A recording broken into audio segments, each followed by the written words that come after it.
Hi guys, আজি মই French fries আৰু মিল্কশ্বেক বনাম, মেংগো মিল্কশ্বেক বনাম আৰু এতিয়া গৰমৰ ছিজন হয় সেইকাৰণে আৰু ঠাণ্ডা বস্তু খাবলৈ ভাল লাগে মিল্কশ্বেক বনাব লৈছোঁ আৰু এতিয়া ফাৰ্ষ্টত বনাম মই আলু ফ্ৰেঞ্চ ফ্ৰাইজ বনাম সেইটোৰ কাৰণে আলু লৈ ল'লোঁ আৰু 4-5টামান ধুনীয়াকৈ কাটি ল'লোঁ অলপ ডাঙৰ ডাঙৰকৈ তাৰপিছত আৰু আলুখিনি ভালকৈ অলপমান সময় তিয়াই লৈছোঁ আৰু তিয়াই থৈ দিছোঁ নিমখ অলপমানো লগাই দিছোঁ তাৰপিছত তিয়াই থৈ দিছোঁ অলপ সময় তাৰপিছত আলুখিনি ভালকৈ ধুই মেলি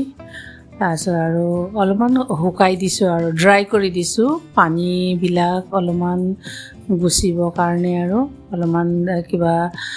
ড্ৰাই কৰি দিম এতিয়া ভালকৈ ধুই লৈছোঁ আলুখিনি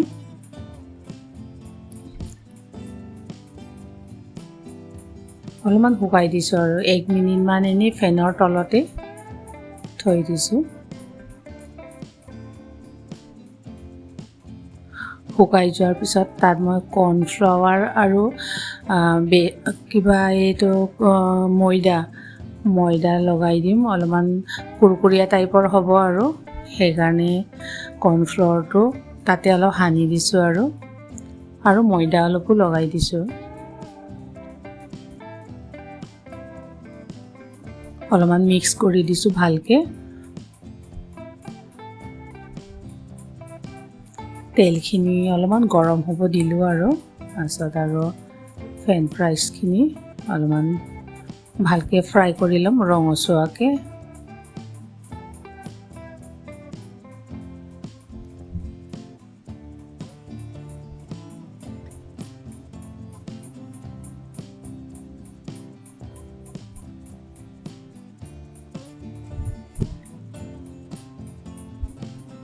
বেছি জ্বলি যাবও নালাগে আৰু অলপমান আৰু ৰঙচুৱা টাইপৰ আৰু অলপ লাহে লাহে ফ্ৰাই কৰি আছোঁ অলপমান কম বেছি কৰি দিয়া নাই আৰু মিডিয়াম ফ্লেভাৰত অলপমান আৰু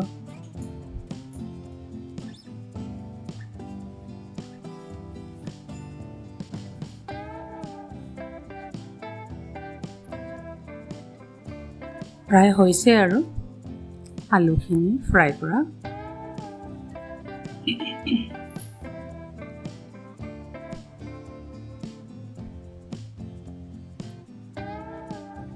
চালনী এটা তেলখিনি যাবৰ কাৰণে অলপমান টুকি থৈ দিছোঁ আৰু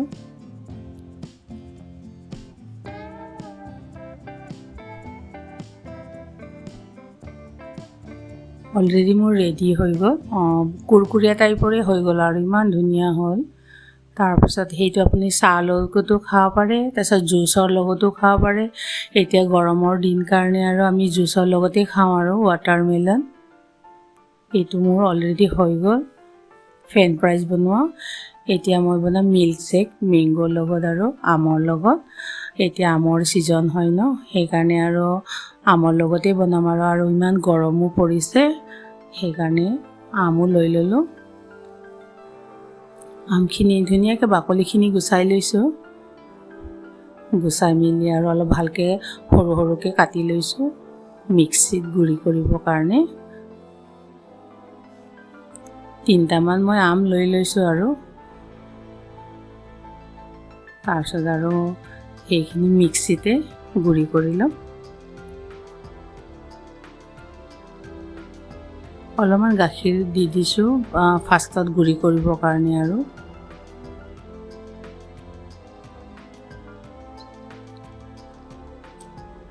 মই ঠাণ্ডা হ'বৰ কাৰণে আইচ কিউবটো যে বৰফ 3-4টামান লগাই দিছোঁ তাৰপিছত হানিটো মই অলপমান লগাই দিছোঁ আৰু সেইটো ইচ্ছা আৰু লগাব পাৰে আৰু তাৰপিছত গাখীৰ এনেকুৱা ঢালি দিলোঁ আৰু চেনিও লগাই দিছোঁ আৰু চেনি 2 চামুচমান লগাই দিছোঁ তাৰপিছত ধুনীয়াকৈ গুড়ি কৰি লৈছোঁ আৰু মিক্সাৰত মিক্স কৰি ল'লোঁ ধুনীয়াকৈ মিক্স হৈ গ'ল অলপমান সেইটো মই সৰু সৰুকৈ কাটি থোৱা আমখিনি অলপমান দি দিলোঁ তাত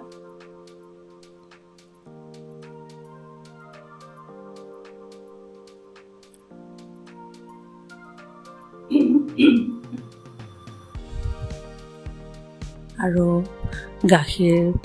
কিবা মেংগো শ্বেক সেইটো লগাই দিছোঁ আৰু ঢালি দিছোঁ। তাৰপিছত মই এই ড্ৰাই ফ্ৰুট আছে, ড্ৰাই ফ্ৰুটখিনি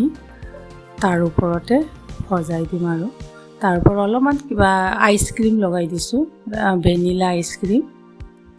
ঠাণ্ডা আৰু হ'বৰ কাৰণে। আৰু এতিয়া বহুত গৰম হৈছে যে, ঠাণ্ডা হ'লে ভাল লাগে আৰু।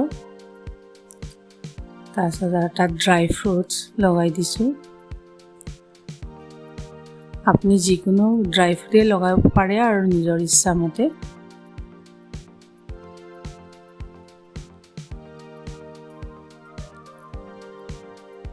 মই 2-3টা মিক্স কৰি পিনি তাৰপিছত ড্ৰাই ফ্ৰুটখিনি লগাই দিছোঁ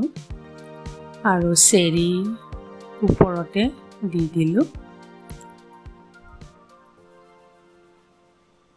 অলৰেডি মোৰ মিল্কশ্বেক বনোৱা হৈয়ে গ'ল।